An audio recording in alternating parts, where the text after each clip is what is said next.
Panginoon na makapangyarihan sa lahat, maraming salamat po sa umagang ito. Salamat, Panginoon, sa pagkakataon na muli kami ay mag-aaral ng iyong mga salita. Salamat sapagkat this morning, binuksan mo, Panginoon, ang iglesyang ito upang kami po ay makapakinig ng iyong salita at dalangin namin. Ikaw ang magbukas ng puso't isipan ng bawat isa upang manamnam po namin yung mga nais mong iparating sa amin ngayong umaga. Salamat po at itago niyo rin po ako sa iyong likuran. Hayaan mo na ikaw ang kumilos at gumawa sa umaga nito sa pangalan ni Jesus. Amen.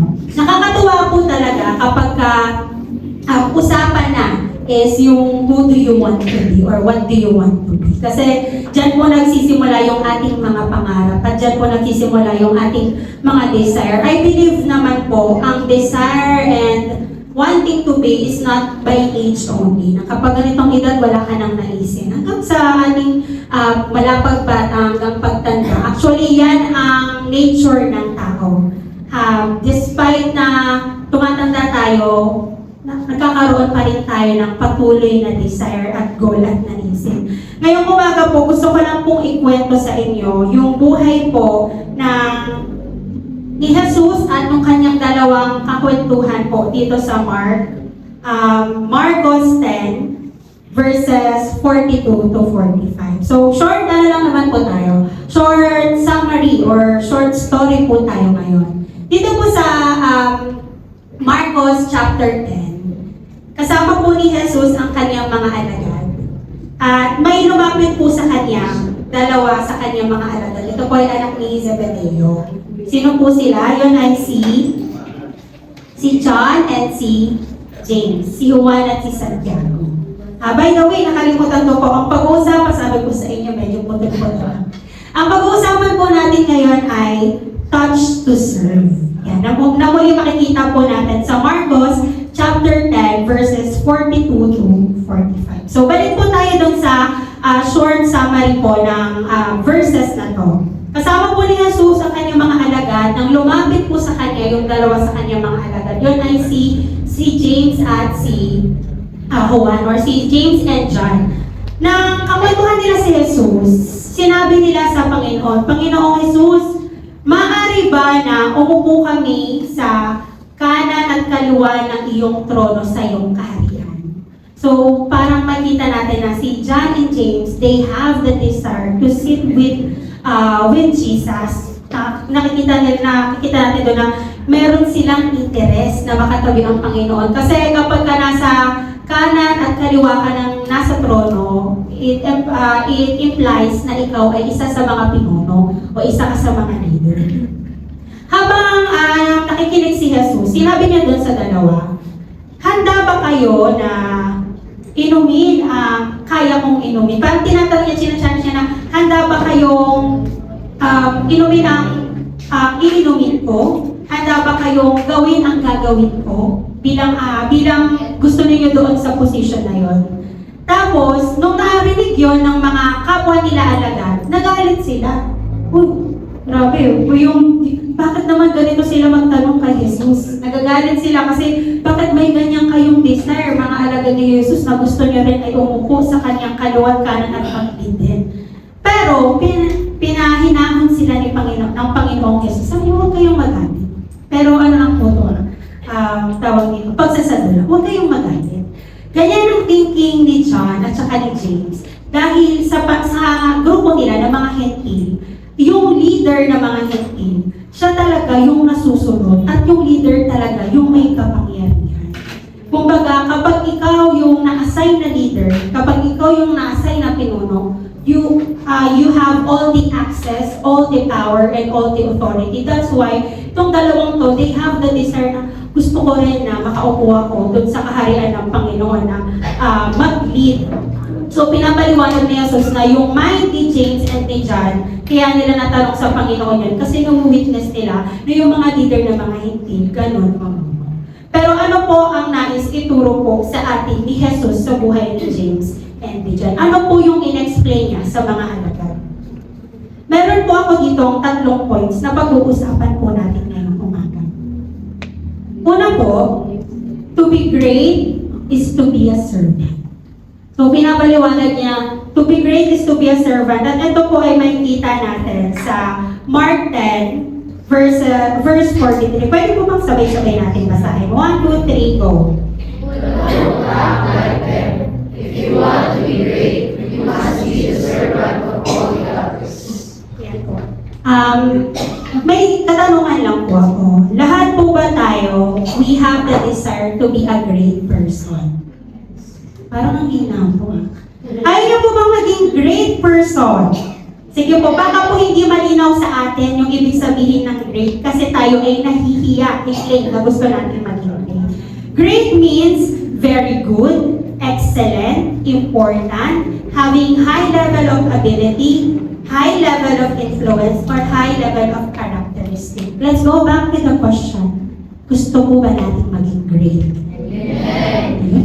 Baka hindi lang natin yung ganyan. Gusto po natin maging great at actually, isa sa pinaka-desire and human nature is to be great. Gusto po natin, kaya tayo nag-aaral. Amen po ba? Nag-aaral tayo kasi gusto natin maging excellent, mga estudyante. Wala, hindi nila gusto maging excellent. Gusto po ba nag-aaral po ba tayo kasi gusto natin maging excellent? Amen. Yun. Ganyan ang representative. Gusto natin maging excellent. Tayo po ba ay nasa ating trabaho, ginagalingan natin kasi gusto po natin maging important dun sa workplace natin. Amen. parang ayoko na maging importante. Pag importante ako lagi inutusan. Kaya hindi na nag-amen.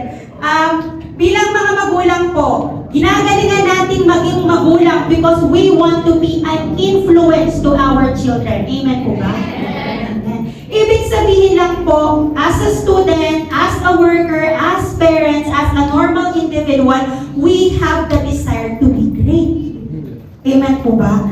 Pero, ang pinaka-challenge po sa atin is to be great is to be a servant. Bakit ganun? Napaka-ironic. Gusto mo na magkaroon ka ng influence, gusto mo na maging magaling ka, gusto mo na magkaroon ka ng posisyon, pero it requires you first to be a servant.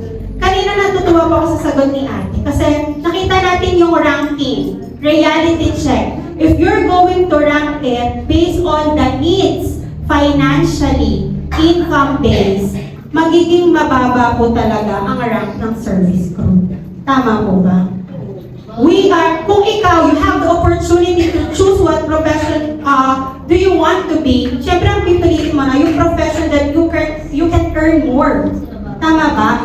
Profession that will give you authority, the profession that will make you have a position. Kasi that's the desire of human.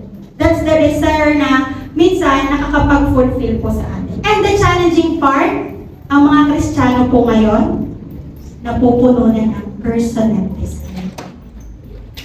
Nakakalungkot po. Busy tayo sa ating mga desire, want to be. Gusto natin na maging great.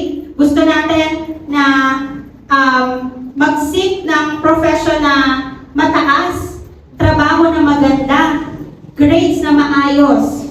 Pero the problem is, we forget to be a servant.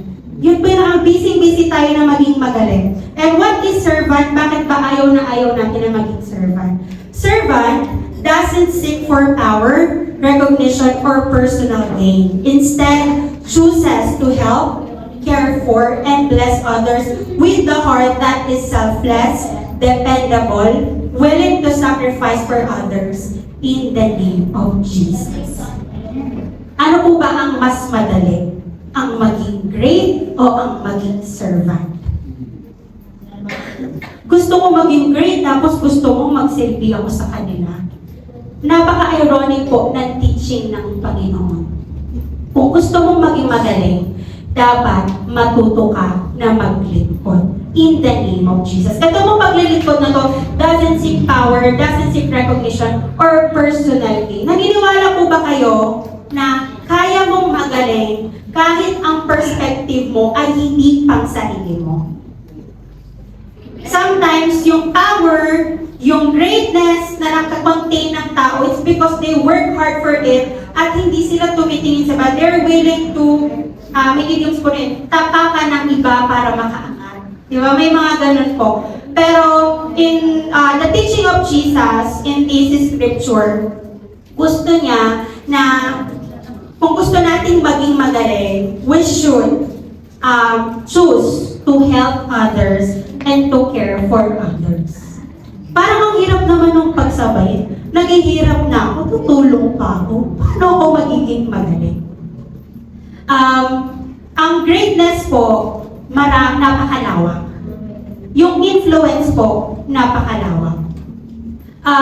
If you choose to help others, if you choose to sacrifice for others, one thing is for sure, sasamahan ka ng Panginoon kasi naglilingkod ka sa Kanya. Amen po ba? Parang ayaw po nila. Amen. Amen po ba? Amen. Kaya po ba natin kumilos at gumawa without even seeking power and recognition? Baka mamaya pag kumilos ka, gusto mo nare-recognize ka. Nakakalungkot po na kapag ang servant kumikilos at gumagawa inside and outside church as asking for recognition, mali po ang heart na yun. Tama ba? Napapagod na ako dyan sa church na yan. Ilang taon na ako nagpapaawit. Hindi man lang ako nakilala. Hindi man lang ako nakilala bilang leader. Hindi man lang ako nirespeto bilang leader. May ma'am, kayo po ba? Kinikilala niyo po ba? Joke lang po.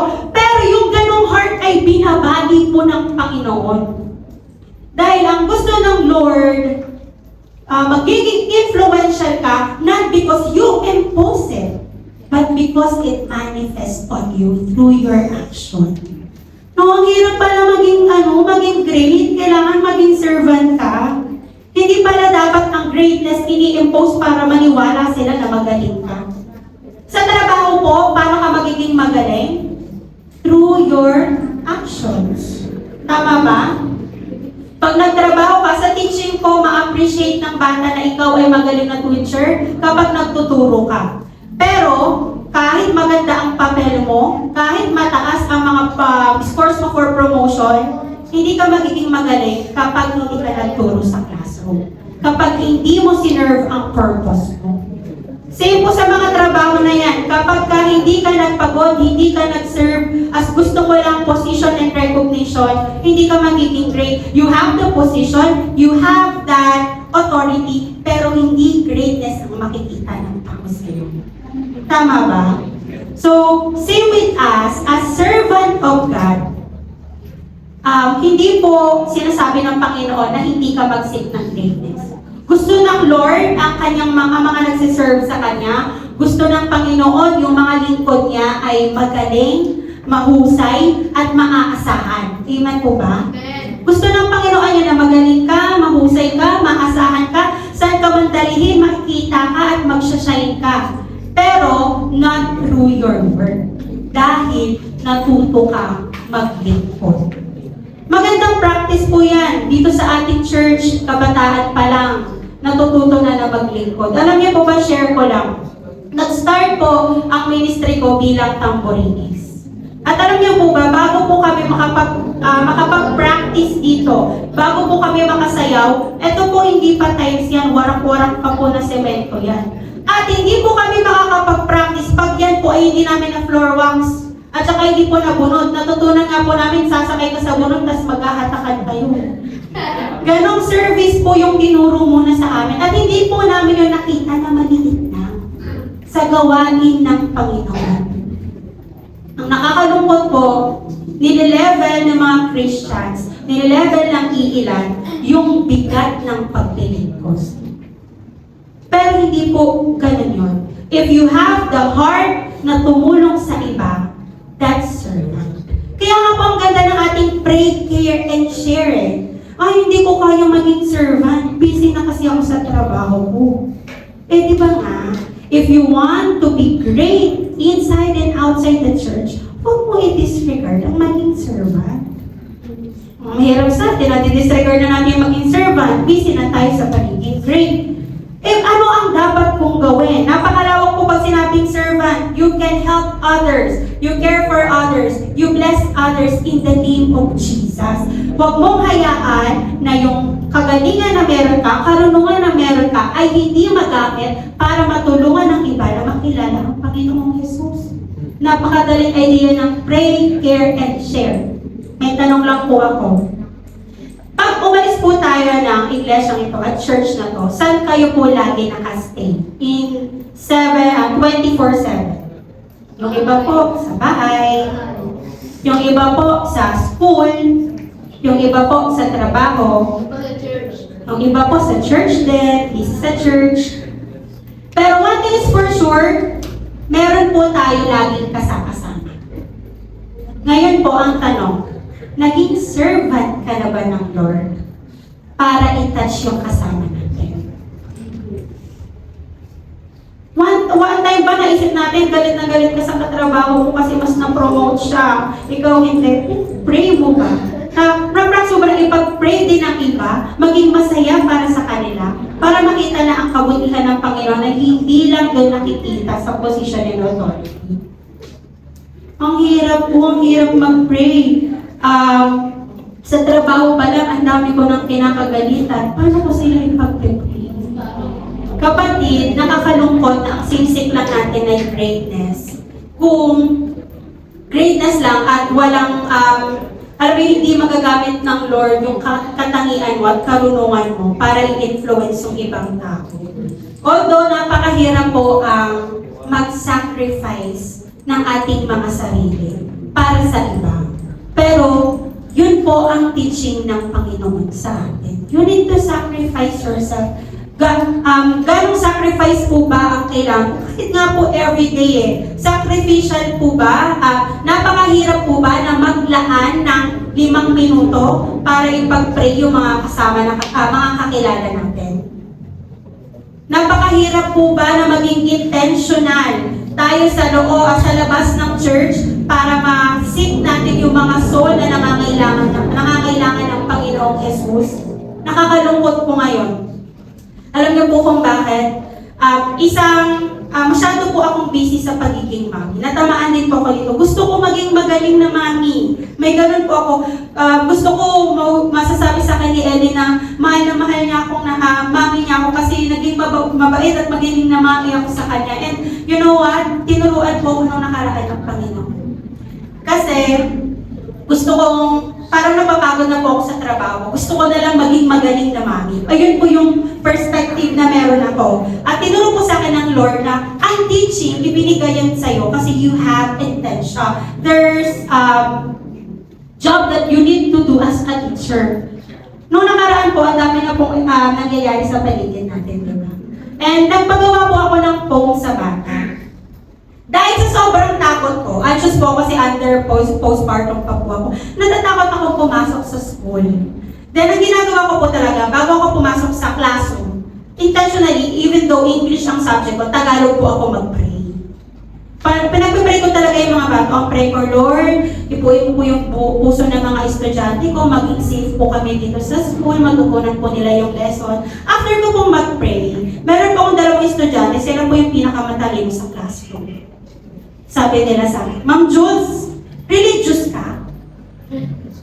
Nagulat ako, ba't kaya? So, religious in a way na lagi kasi akong naatin ng church at may ministry ako sa church namin. Alam niyo po ang tanong ng bata ko, Ma'am, ba't ka naniniwala sa Diyos? Kasi po kami, may sila, feeling asti. Ano bang tawag dun sa term na yan? Atheist. Yung parang hindi po sila naniniwala sa Panginoon. Parang bigla akong ginoon na gusto ko nang isuko yung ministry ko as teacher kasi napapagod akong mag-serve sa mga bata. Alam niyo po yun, napapagod akong mag-serve na ano ba itong mga estudyante, pagod na ako. Gusto ko na lang maging great mom. Parang ganun po. And then biglang, books, may gumanon po sa akin, ba't ka naniniwala sa Panginoon? Alam niyo po ba, lumapit ako sa estudyante ko. At sabi ko sa kanya, anak, naipukwento ko sa iyo. Maniniwala ka ba sa bagay na hindi mo pa nai-experience? Siyempre hindi, ma'am. Kasi ako, na-experience ko na si Jesus. Ikaw hindi ka naniniwala, no? Hindi po, kasi hindi mo pa na-experience si Jesus. Sabi ko sa kanya, hindi mo pa na-experience si Jesus. Hindi kita aawayin. Hindi ako makikipagtalo sa iyo. Alam mo kung bakit? Kasi ako, may personal experience ako. I can share. Pero hindi mo yun maiintindihan. Kasi nga, hindi pa willing ang heart mo na ma-experience ang Lord. Share ko po sa kanya yung experience ko, yung life ko, mula nung bata ako and all. Alam niyo po, sabi ko sa kanya, anak, hindi kita pipilitin na maging Kristiyano tulad ko. Pero, ang sa akin lang, ako, bilang nanay, sabi ko niya, bilang nanay, ayoko nalalaki yung anak ko na walang kilalang Panginoong Jesus. Sabi ng bata, ay ma'am, parang mali ka doon. Sabi ko, bakit naman? E di ibig sabihin, ma'am, bata pa lang yung anak mo, tinatanggalan mo na ng freedom. Kasi daw, ini-introduce ko na agad sa kanya, parang bini-brainwash mo na ng si Jesus. Ano yung bang sagot ko sa kanya? Hala, mali ang intindi mo sa freedom. Anak, pag hindi mo tinuro sa anak ko si Jesus, failed parenting yon. Alam mo kung kailan papasok ang freedom? Pag dumating ang pagkakataon na pwede na siyang mamili kung sino ang Panginoon niya, yan ang mag-exercise ng freedom. Ngayon, gusto mo ba yung anak mo walang makilala dahil gusto mo lang i-exercise ang freedom? Pag nasa tamang panahon na siya, naiintindihan niya na ang mga bagay-bagay, doon ko siya bibigyan ng pagkakataon, sige, mamili ka. Anong gusto mo? May Panginoon at walang Panginoon. Doon mo ko sabihan na tinanggalan ko siya ng freedom. Pero ayaw mo maging failed parent. Tapos tawag, sa bagay, ma'am. Yan po yung naging, pero alam niyo po ba, isang reminder po sa akin yun na sumusuko na ako na maging servant kasi nakakapagod po talaga na maging teacher. Nakakapagod po na magtrabaho, nakakapagod po na gumawa. Pero alam niyo po yung isang reminder doon, being Christian, we need to move faster. Mas mabilis po dapat tayo. Karunungan na meron ka, yung katalinuhan na meron ka, yung greatness na meron ka, gamitin mo kasi kailangan na po yan makilala. Amen po ba? Kailangan na kailangan. Parang nakita ko doon, ano ba yan? Sige na nga, opportunity ko to na muli magpakilala sa kanila ang Panginoong Jesus. At alam niyo po, ang iniwan ko sa estudyante ko, curiosity. Hindi ko po siya pinilit, pero curious siya. The next day, pagpasok ko, nakangiti. Ang ngiti ko sa akin. Siguro naisip, ano kayong nasa isip ni Ma'am? By the way, sinabi ko po pala sa kanya, anak, pag nai-stress ka, pagka nahihirapan ka sa school mo, kanino ka nagsusumbong? Wala, ma'am. O, diba? Pag may Jesus na, may masusumbungan ka. Kung gusto mo, hindi ka marunong mag-pray, puntang sa faculty, mag-pray tayo. Yun lang po yung pinaka-naiwan ko po sa kanyang reminder. Pero, ganun po ka-challenging ang mundong ginagalawan natin. If gagaya po tayo sa kanila, masyado tayo nagsisik ng katalinuhan just to, alam mo yun, para mapakita na marunong ka, kawawa ka. So, masarap pala maging servant. Kaya mo rin ipagtanggol yung sarili mo kasi na-experience mo yung pagod, yung hirap, at yung kalooban ng Panginoon. Amen po ba? Gusto po ba natin maging servant? Amen. Ngayon po, wag po kayong magsawang maglingkod. Dito man sa church at sa labas ko.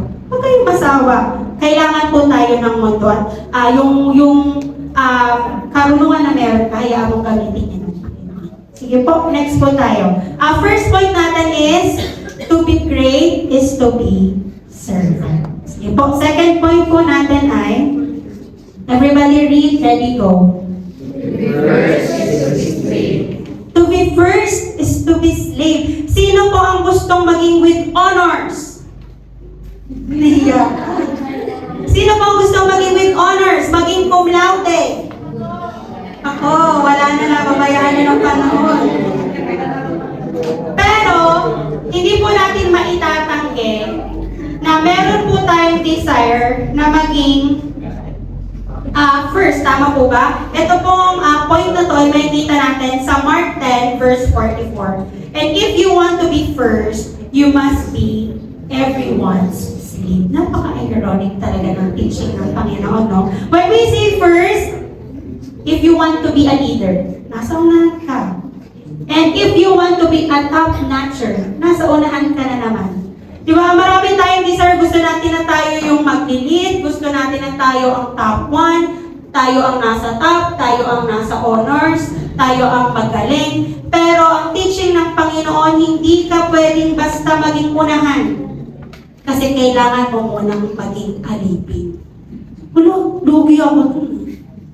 Pag naging alipin ako, what does it mean? Slave means a person who is owned, controlled, or forced to serve another person without full freedom or choice. Historically, slaves were often made to work under authority of an owner or were denied basic rights. So, biblically saying, a slave means a person who fully belongs to and submits to a master, willingly giving obedience, loyalty, and service. So, pag sinabi po pala natin slave, you do not have the full control of yourself. Pero, isasabit mo yung life na meron ka sa iyong master. Kumbaga, you are a follower if you are a slave. Parang ironic po yan. Paano yan magmamatch? Gusto ko na maging leader ako, pero kailangan sumusunod ako. Gusto ko na maging top 1 ako, pero dapat ako yung nasa dulo. Paano po yun nangyayari? Ang nais ng Panginoon, biblically speaking, magpasubmit po tayo sa Kanya. Yung ating mga desires and yung ating naisip po sa buhay ay ipasakop natin sa Panginoon. Alam niyo po kung bakit? Ayaw na ba ng Lord na nag-lead yung mga manggagawa niya? Ayaw ba ng Lord ng politician na Kristiyano? Sagot po. Wala nang tatakbong SK dito. Ayaw ba ng Lord ng estudyante na top 1 ng Kristiyano? Gusto po yan ng Panginoon. Pero again, huwag po natin kakalimutan na maging loyal ang service natin sa ating Master, which is Jesus. Ang nakakalungkot po, binibisi tayo ng panahon, binibisi tayo ng status that we want to lead, we want to top-notch, tapos nakakalimutan natin na gamitin yung karakteristik na yan para maging lingkod ng Panginoon. At para din maging lingkod sa tao. Paano po maging lingkod sa tao? See, with our first point, hayaan po natin na yung karunungan natin ay magamit para ma-influence din po natin yung iba na mag-submit sa ating Panginoong Jesus. Marami po sa atin mga young adult na may mga trabaho na. I pray and I hope na yung pagiging busy natin sa trabaho, yung ating ginagalawang workplace, magamit pa rin tayo ng Panginoon bilang Kanyang mga alagad. Huwag natin i-consume. Alam niyo po, pag kinonsume mo yung sarili mo ng puro trabaho lang, mapapagod. Pero kapag pumapasok ka sa trabaho na may perspective ka, na gagamitin ka ng Lord to be His servant and to be His slave, babangon ka na alam mo you have a purpose. Sa ating mga estudyante, dapat ginugol nyo na magkaroon ng honors hindi para makita nila na magaling kayo. Instead, para makita ng mga classmate nyo na, ay, ganun pala kapag Kristiyano. Sa ating pong mga kananayan, pag lumabas po tayo ng bahay, nawa pong makita ng ating mga kapitbahay, ang ganda pala ng ngiti ng kapitbahay na may Kristiyano sa puso. Diba? Naglilingkod po tayo. Ang panawagan po sa atin, maging lingkod. To be first is to be slave. Kung gusto po natin na nasa top tayo at maging leader po tayo, therefore, gamitin po natin yung kakayahan natin na maglingkod sa Panginoon. Dito po sa ating church, marami po tayong leaders. Amen po ba? Marami po tayong leaders. Pero, marami pa po ang position, ma-open pa po ang leadership ng ating church. Kasi ang leadership naman po, it's not triangle dito sa ating church. Ibig sabihin po ng leadership, lahat po tayo gusto ng Panginoon mag-top-notch when it comes to service. Hindi lang po si pastor ang dapat top 1 when it comes to service. Hindi lang dapat po ang mga teacher ang top-notch when it comes to service. But instead, lahat po tayo dapat top-notcher when it comes to service. Napakalawak po ng service. Nakakatuwa po yung ating patawag dito, celebration ng darating nating 49th anniversary. Kasi through service ang ating celebration. Kung baga pumunta tayo sa ibang lugar, magsa-service tayo sa kanila, and through that service, mapakilala natin sa kanila ang Panginoong Jesus. Nawa po, huwag tayong mag-stop doon lang. Maging malawak po yung idea natin ng pagiging alagad ng Panginoon. At huwag natin hayaan na iilang tao lang ang gumawa. 49 year na po ang church. Ilan po tayo dito ngayon? 49 times 2. Every year nadadagdagan ng 2. Gusto po ba natin gano'n ng growth ng ating church? Gusto po ba natin na gano'n lang? Mga alagad ng Panginoon, gusto mo ba? Ilan tayo? 49. Sa 49 na to, ngayong taon may 2 lang na madadagdag. Tulong-tulong pa lahat ng yun sa isa. Ganun po ba ang gusto nating top-notch movement para sa Panginoon? Nakakalungkot po kapag ganun. Sa grupo ng mga kananayan, sa grupo ng katatayan, sa grupo ng kabataan, ng iyang adult, no? 10 kayo, pinagtutulungan nyo, isa lang, di pa umaten. Lugi ang Panginoon sa inyo, gusto nyo maging top-notch, ayaw nyo maglingkod. Therefore, we need to be intentional. Bakit po? Bilisan po natin ang kilos. Kailangan po ng mundo ang Panginoong Jesus. Then for our third point po, natawa po kayo, natamaan kayo dun, no? Ngayong taon ba, ilan po nadagdag sa'yo? Ilang taon nila na nadagdag sa iyong adult? Hindi po nadagdagan, Ma'am Julie. Nabawasan po. Yan lang. Nakakalungkot po yun. Okay, and for our last point po, to be like Jesus. Ano po yung tinuturo ni Jesus kay James, John, at sa kanyang mga lingkod? The Son of Man did not come to be a slave master, but a slave who will give his life to rescue many people. Ang Panginoong Jesus po, bumaba dito sa lupa. Hindi dahil gusto niyang kilalanin siya bilang Panginoon. Hindi po dahil gusto niya maging tanyag siya. But instead, He offered His life and sacrificed His life for His people. Kumbaga, nagpaalipin po siya. Kumbaga, mataas na ang Panginoon, bumaba siya sa langit just to reach everyone. And alam niyo po, isa pa dun sa, pag pinasa niyo po yung buong chapter 10, 35 to 45, tinuturo niya dun sa kay Santiago at saka kay James, na wala akong karapatan, ay kay Santiago, saan niya si kay Santiago at saka kay Juan, kay James at saka kay John, na wala akong karapatan na magdesisyon kung sino ang uupo sa kanan ko at sa kalawa. And what does it imply? Hindi po hawak ng Panginoong Jesus ang desisyon. Siya ay nagpapasakop sa kalooban ng Diyos. Therefore, tayo din po nawa to be like Jesus and be like Jesus. Hindi po sa atin tinatanggal ang desire. Our desire must not exclude us from serving the Lord. Kapag ang desire mo tinatanggal sa'yo na maglingkod ka sa Panginoon, tanggalin mo ang desire mo. Gusto ko to. Hindi ko kaya tanggalin ito.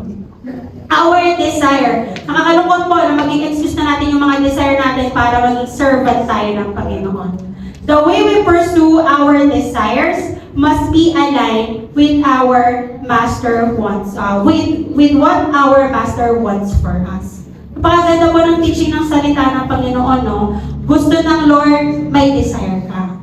But that desire must be aligned to His will. Pag-pray po natin lagi, yung iba naman ako confused, ayun na nga Ate Jolie eh. Alam ko, ito ang desire ng Lord. Nang entrance exam ako, bumagsak ako. Kapatid, napakalawak po na dinadala tayo ng Panginoon sa iba't ibang panig ng lugar na to. Hindi dahil you are a failure, but instead, He has a plan for you. And that desire in your heart, hayaan natin na mag-fire siya palagi para maging, para yan desire na yan, maging pattern na patuloy tayo na sumunod sa Panginoon. Gusto niyo po ba na yung desire na yan ay maging align sa will ng Panginoon? Amen. Amen. Thank you po. Salamat po. Kung ganun, kung nais natin natin na yung desire na yan ay huwag mamatay at patuloy na umapoy, patuloy po tayo na maglingkod sa Panginoon. Huwag mong pababayaan ang paglilingkod. Hayaan mo na yung desire mo ay naka-anchor sa pagsaserve mo sa Panginoon.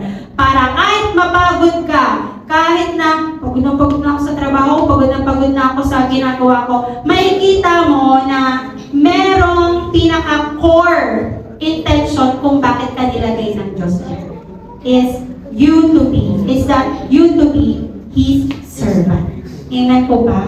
Kaya po ba natin maging servant ng Panginoon? Sa loob at labas ng church na ito. Kahit na hindi ikaw ang nasa top, okay lang ba sa'yo? Okay lang ba sa'yo? Makikita yung, alam niyo po yung, kahit hindi ikaw ang nasa top palagi, hindi ikaw ang nakikitang naglilid palagi, basta nakikita nila na yung life mo top notch when it comes to Jesus, panalo ka. So, ganda po nung to touch is touch to serve. Pero, bago po ako magtapos, ano po yung phrase na palaging nauulit po dito sa ating pinag-usapan? Gusto po ulitin ko. Pwede po palabas ng 3 points natin. Sabay-sabay po natin basahin. At ilay kayo muna. Ready, go. To be great is to be. Yung pangalawa po. Ano po? And yung pangatlo. Ano po yung mga nauulit na phrase?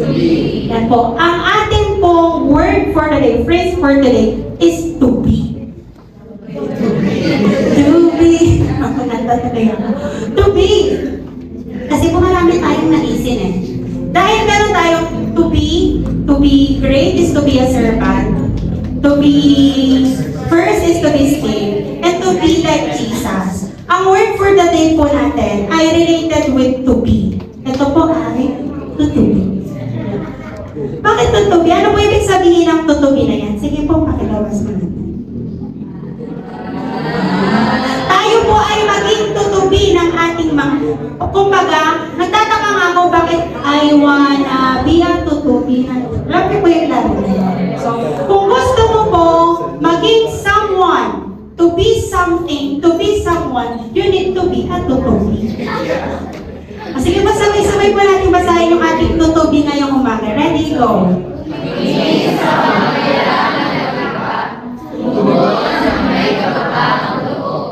Bigay ang buhay sa maglilingkod. Kung gusto po natin maging to be a seaman, to be a nurse, to be a teacher, to be a doctor, to be a great mother, to be a great father, we need to be a tutubi.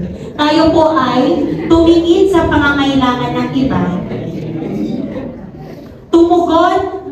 Tumugon ng may kababaang loob with humbleness at ibigay po natin yung buhay natin sa paglilingkod. Alam niyo po ba, kanina, pumasok lang po sa akin yung term na puro ko tubi, tapos napakanta po ako ng tutubi. Alam niyo po ba yung tutubi? Dragonfly. Yan po yung insekto na merong 4 na pakpak. At alam niyo po yung ability ng tutubi? Ang tutubi po, that insect has this power to fly forward, backward, and side by side. It means he has full control. And that tutubi, meron din po siyang power, 95% para kung si Lance. 95% hunting skills po ang meron siya. Ibig sabihin, mataas ang percent ng pag-hit ng goal ng tutubi. Pero bago mo ma-hit ang goal mo bilang isang tutubi, maglingkod ka. Sige po, may natutunan po ba tayo ngayong umaga? Sige po, tayo po lahat ay manalangin. Heavenly Father, we glorify and thank you. Maraming salamat po sa umaga po. Thank you, Jesus, for this word. Help us, Lord God, that our desires, Panginoon, ay magamit namin, Panginoon, upang maglingkod sa iyo. Dalangin namin na i-angkla mo yung desire namin at yung mga naisin mo sa buhay namin. Sapagkat, Lord, there are chances na nahihirapan kami, na napapagod kami. Pero kung yung kakayahan na meron kami, Panginoon, ay nagmumula sa iyo, we know, Lord God, that we will not be failed, Panginoon. Dalangin namin, Panginoon, magtutubi kami, O God. Tutubi na tumitingin sa pangangailangan ng iba, na tumutulong sa iba at nagbibigay ng buhay, Panginoon, para sa iyo. Even though we have the full control of our life, dalangin pa rin namin, Panginoon, na patuloy na ang buhay na to ay sumunod at magtiwala sa iyo. Salamat po. Maglingkod kami, Panginoon, ng buong puso hanggang sa dulo ng aming mga buhay. Sa pangalan ni Jesus. Amen. God bless po.